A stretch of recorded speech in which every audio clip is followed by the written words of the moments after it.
A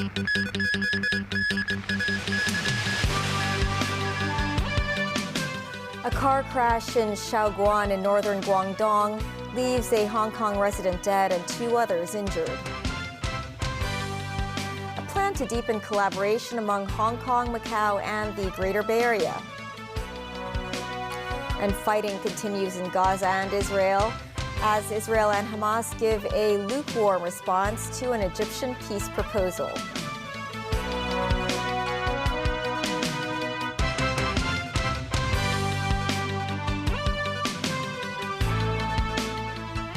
Hello and welcome to TVB News. 1 Hong Kong woman died and 2 others were injured in a traffic accident on Monday afternoon in the mainland city of Shaoguan, Guangdong province.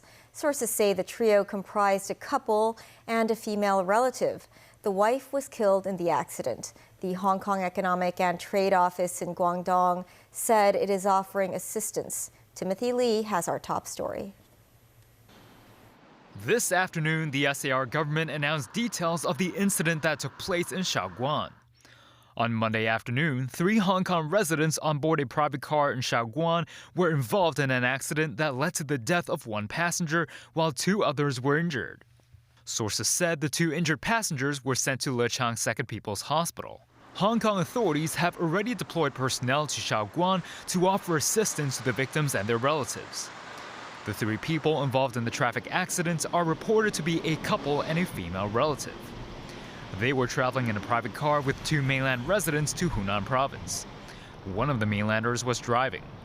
Their vehicle was then involved in a crash that killed the wife. Guangdong province recently experienced a cold wave, with cities such as Shaoguan reporting record low temperatures. Ice on the roads have become common recently, forcing authorities to implement tightened traffic regulations. The Beijing-Hong Kong and Macau Expressway began rolling out new regulations on the 16th of this month after portions of the road around the Shaoguan section were affected by mist and rain. Police found the Shaoguan section removed these regulations at around the time of the crash on Monday afternoon. Both the SAR and mainland governments have yet to respond to the reason behind the move. Timothy Lee, TVB News. The National Development and Reform Commission has released an action plan to deepen collaboration among Hong Kong, Macau, and the Greater Bay Area. Mimo Singhai reports. In the action plan, the National Development and Reform Commission hopes to boost the business environment in the Greater Bay Area and to enhance the common market's international competitiveness. The plan calls for more SAR border crossings that operate 24 hours a day with co-location joint checkpoint arrangements. In Macau, the Chiang Mai Port and Huanqing checkpoint have already implemented the 24-hour operation system. While Hong Kong has 8 checkpoints, only the Hong Kong-Zhuhai-Macau Bridge and Huanggang Port are open 24 hours a day. Lawmaker Lau Guo-fan said a trial operation of the 24-hour system should be introduced at the Hern Yu Wai checkpoint and Shenzhen Bay port first. Lau said the measure is timely in view of the growing interaction among the GBA cities. Meanwhile, the plan of action also outlines measures that target talents in Hong Kong and Macau. Currently, professions such as lawyers and accountants from Hong Kong can obtain corresponding professional qualifications on the mainland via mutual recognition or examinations. Under the plan, supportive measures will be tailor-made for talents from the 2 SARs to allow them to work more conveniently on the mainland. A GBA standard will also be applied to several aspects, including pension schemes and Cantonese cuisine. Minus 9, TVB News. Today is the last day of the 4-day-long Christmas holiday. Up until 4 p.m., more than 200,000 people had returned to the city via different checkpoints. The Sheng Shui MTR station was busy this afternoon as people arrived back from the mainland via the Lo Wu or Lok Ma Chau checkpoints. Many residents returned to the city via the Lo Wu control point after spending their Christmas break on the mainland. The Immigration Department said more than 1 million Hong Kongers left the city in the past 3 days. Israel and Hamas have given a lukewarm reception to an Egyptian proposal to end a bitter war that has left almost 21,000 Palestinians dead. Reports say neither has rejected the plan altogether, but Israeli Prime Minister said they will not stop until victory is achieved, while Hamas is unlikely to accept a proposal that leaves the group out of the post-war political mix. Netanyahu says the only way to free more than 100 hostages still held by Hamas is via a military victory. The United States, meanwhile, said it hit targets in Iraq after 3 of its personnel were injured in a drone attack. Nazvi Karim has more. Angry relatives of Israeli hostages demanding their release now. Israeli Prime Minister Benjamin Netanyahu, while addressing his parliament, said war is the only way to set them free. And that, he said, will take a long time. As the world cries for a ceasefire to the Israel-Hamas conflict, Netanyahu wants to intensify Israel's assault on Gaza. We are not stopping, and we will not stop until victory, he said, because we have no other country and we have no other way. Reports from inside Gaza indeed suggest that Israel has stepped up its bombardment of the enclave of 2.3 million. The past few days have been among the deadliest since October 7th. In Maghazi, funerals were held for around 70 people Gaza health authorities say were killed in airstrikes on Sunday night and Monday morning. A strike near the Nasser hospital in Khan Yunis on Tuesday killed 7 people, according to reports. Hospitals are struggling to cope with the injured. Al-Quds Hospital in Gaza City in the north is completely out of commission. A World Health Organization representative visited the Al-Aqsa Hospital in central Gaza. The WHO's Sean Casey relates the story of a 9-year-old boy, Ahmed, who was hit in the head by shrapnel and rubble near Nusayrat refugee camp. Was being treated basically with sedation to ease his suffering as he dies. But there's nothing anybody can do for him. Like so many cases here, there isn't capacity to manage complex neurological cases. The emergency room is far, far beyond its basic capacity. You're seeing kids like Ahmed dying unnecessarily. And it appears that any respite looks a long way off. On Monday, Egypt and Qatar put forward a proposal to end the war. States, meanwhile, conducted retaliatory strikes in Iraq after a drone attack in Erbil wounded 3 U.S. personnel. One of them remains in critical condition. The U.S. military said it killed a number of Kataib Hezbollah militants. U.S. bases in Iraq and Syria have come under attack at least 100 times since the start of the Israel-Hamas war. Nazvi Karim, TVB News. An Israeli airstrike outside the Syrian capital Damascus on Monday killed a senior officer of Iran's Revolutionary Guards, 3 security sources and Iranian state media said. The sources told Reuters that the Iranian advisor known as Sayed Razi Mousavi was responsible for coordinating the military alliance between Syria and Iran. Iran's state television interrupted its regular news broadcast to announce that Mousavi had been killed, describing him as one of the Revolutionary Guard's oldest advisors in Syria. It said he had been among those accompanying Qasem Soleimani, the head of the Guard's elite Quds force, who was killed in a U.S. drone attack in Iraq in 2020. Iran vowed revenge for the killing. In his Christmas message on Monday, Pope Francis blasted the weapons industry as instruments of death and said children dying in wars are the little Jesuses of today. In his Christmas Day Urbi et Orbi, or to the city and world address, the pontiff also called the October 7th attack on Israel by Hamas abominable and again appealed for the release of all hostages. He said Israeli strikes on Gaza that have killed almost 21,000 people so far were an appalling harvest of innocent civilians. The Pope was speaking from the central balcony of St. Peter's Basilica to thousands of people in the square below. He also took another swipe at the armaments industry, saying it was ultimately behind the puppet strings of war.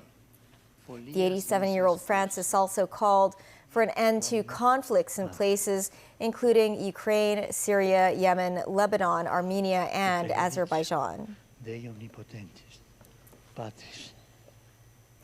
Russia launched dozens of drones and missiles at Ukraine on Christmas Day, but most of them were shot down. The Kremlin also said its forces had gained full control of Mariinka, a settlement about 5 kilometers southwest of the city of Donetsk, but Moscow's claim was denied by Ukraine. This as Ukraine, for the first time in history, celebrated Christmas on Monday instead of January, in a growing cultural rift with Russia. This report from NBC News. For the second Christmas, Ukrainians are spending the holiday hunkered down as Russian drone strikes continue to menace the capital. Russian strikes are raining down on cities across the country. Fadir Shmuder in Odessa said, "I woke up my daughter and we went to the corridor. The window flew right over there. The house burnt down completely." The fierce winter conditions already entrenched as Russia hits critical infrastructure like last Christmas. Millions across the country struggle to meet basic needs, and troops on the icy battlefield remain stalled.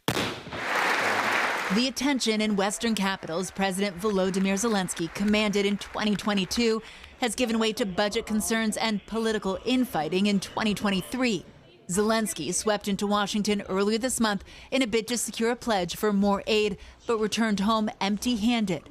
Despite President Biden's support, Congress has kicked any vote on an estimated $64 billion in aid into the new year, and Republicans have tied it to domestic immigration policies. Putin is banking on the United States failing to deliver for Ukraine. We must prove him wrong. Ukraine is running low on Western weapons and soldiers. In the new year, Western officials, former U.S. intelligence officers, and regional analysts expect that Ukraine will likely ramp up its drone strikes and sabotage missions as Russian troops hold positions in the south and east. Сегодня Украина почти ничего уже не производит. Привозят, извините за моветон, на халяву все привозят. Но эта халява когда-то может и закончиться. И, судя по всему, так и заканчивается помаленьку. But Zelensky remains defiant. Молимося за завершення війни. Молимося за перемогу, де б не зустрічали Різдво Христове.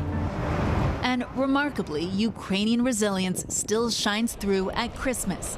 For people here, there's no other option but to keep fighting. Molly Hunter, NBC News. Protests continued in Serbia in the wake of the country's controversial December 17th election, with police saying they have detained at least 38 demonstrators who clashed with officers on Sunday. The ballot saw the governing populists emerge as winners of parliamentary and local elections amid widespread allegations of election fraud. Daniel Rao tells us more. Opposition group Serbia Against Violence has been staging protests since the December 17th elections, saying there was election fraud, particularly in the capital Belgrade. Some opposition politicians went on hunger strike. More protests were held on Monday. Hundreds gathered outside the seat of the State Election Commission in central Belgrade before walking towards the police headquarters. 38 people who had been detained during and after an opposition protest over election results on Sunday are believed to be being held there. Senior police official Ivica Ivkovic told reporters that those detained were facing charges of inciting violent change to the constitutional order in reference to attempting to overthrow the government and violent behaviour.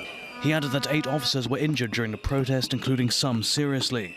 Also on Monday, several hundred university students and other citizens blocked traffic at a key Belgrade street that hosts government headquarters. No clashes were reported during this demonstration. Representatives of Serbia Against Violence have said they will not recognise the election results, calling instead for the vote to be annulled and held again in a free and fair election. The alliance last week urged the EU to investigate the results after international observers said the vote was held in unjust conditions. The Serbian Progressive Party, which won the election, has denied rigging the vote and insisted the ballots were fair, despite criticism from international monitors and local election observers. Representatives of several international rights watchdogs observing the elections reported multiple irregularities during the vote, including cases of bought votes and ballot box stuffing.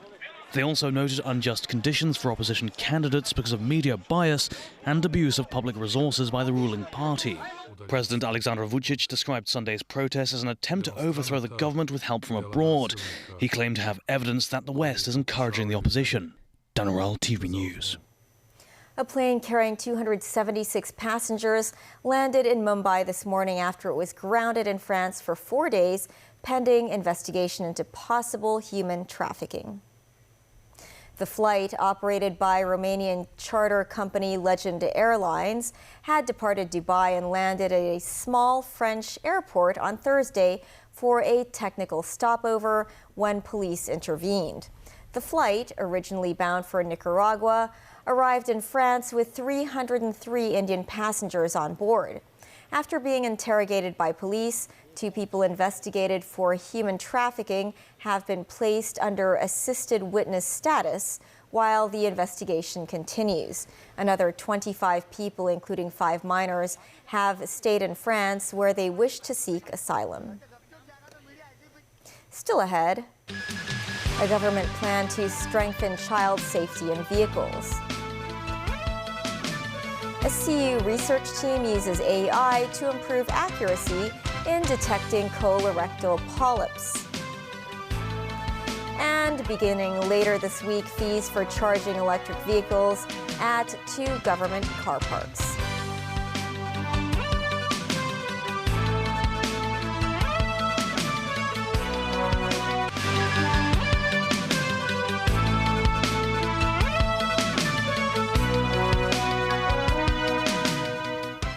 Welcome back. More than 350 children aged 12 or below suffered injuries in traffic accidents over the first 11 months of this year. That's a 50% increase year on year. 16% of the cases involved children not wearing seat belts. The government plans to enact stricter laws on child safety in vehicles next year by expanding the requirements for child safety seats and seat belts. Timothy Lee tells us more. Children suffering injuries in traffic accidents is becoming more common in the city. But how do parents guarantee the safety of their young ones while taking a ride? This man said he would hold his child in his arms, adding he no longer uses child safety seats because his youngster dislikes its restrictions. While this woman said her children have used such seats ever since they were infants. She made sure they became used to the seats at an early age for safety reasons. Under current road traffic regulations, children aged below 3 traveling in the front seats of private cars must use protective child seats, but are not required to do so in the back seat. Children between the ages of 3 and 12 are only mandated to wear seatbelts. Just last month, an 8-month-old baby and a foreign domestic helper were thrown out of a vehicle in a car crash at Taipo's Tolo Highway. The 2 suffered head and arm injuries. In just the first 11 months of this year, a total of 359 children aged 12 or below were injured in traffic accidents. The number is 50% higher than the total for the whole of last year. 16% of these cases, or 59 children, did not wear seatbelts nor did they use safety seats. The Transport Department earlier referred to a World Health Organization report that found the risk of injury for children traveling on vehicles can be reduced by 80% if they use safety seats. Meanwhile, Hong Kong Automobile Association Honorary Life President Ringo Lee stressed current child safety features on vehicles are very limited, and most of them are designed with adults in mind. The Transport Department said it will submit a proposed amendment to the Legislative Council next year to tighten regulations for the use of seatbelts and child safety seats. This, as lawmaker Ben Chan suggested authorities refer to amusement park child safety standards when amending legislation. Timothy Lee, TVB News. The Labor Department said it has issued a work suspension order on a contractor after a fatal accident at the Northeast New Territories landfill on Monday. Police received a report on Monday afternoon saying a 60-year-old male worker was trapped between a truck and part of the stone abutment of a bridge at the landfill. He was found unconscious at the scene and taken to North District Hospital. The man was later pronounced dead at the hospital.